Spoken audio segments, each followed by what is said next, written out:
Hi, this is Lindsay with Inbody Academy, and I'm here to share with you our advanced guide to yoga certifications. When you're looking at teacher trainings, it can be kind of confusing to wade through all the letters and numbers and know the difference between, a variety of different options. So we're just going to break it down and hopefully make it a little easier for you. First of all, you can just take a teacher training for the fun of it, and it doesn't have to have any sort of credentialing or certification if that's all you want it for, is just to deepen your own understanding and practice. If you're hoping to teach, it's a good idea to go to an RYS school. That means Registered Yoga School, and they're registered with the Yoga Alliance that creates certain standards that schools have to meet in order to become registered. Those standards include quality of training, number of hours, and things like that. So an RYT 200 training means that you've taken 200 hours from a registered school and that you're a registered yoga teacher at the 200 hour level. You can take an additional 300 hours and become an RYT 500 teacher, which means you've completed an RYT 200 training and an RYT 300 training, totaling 500 hours. And then there are ERYT 200 and ERYT 500 designations.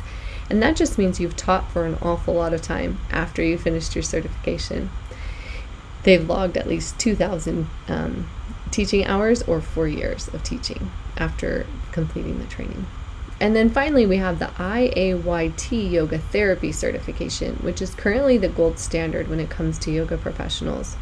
A yoga therapist is someone who has 1,200 hours of combined training, so totaling all those initial hours plus another 800 hours plus, the practicum, and there are all kinds of steps that you take.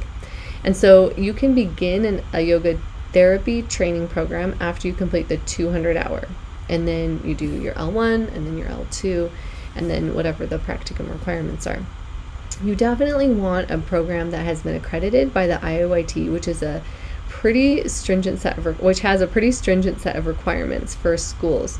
There aren't that many in the world that are certified with the IAYT, but that's kind of where the credentialing lies. When you go to work with a hospital or interface in a professional setting with a medical professional, you want to be able to have that CIYT certification so that you can show that you've completed the certification with rigorous standards. Inbody Academy is a great place to take that certification, and we'd love to have you check out any of our programs. We offer yoga teacher training for anyone who just is interested in yoga, who wants to teach with a Yoga Alliance, designation, and then also who wants to practice as a professional with clients in yoga therapy setting. Thanks so much for tuning in.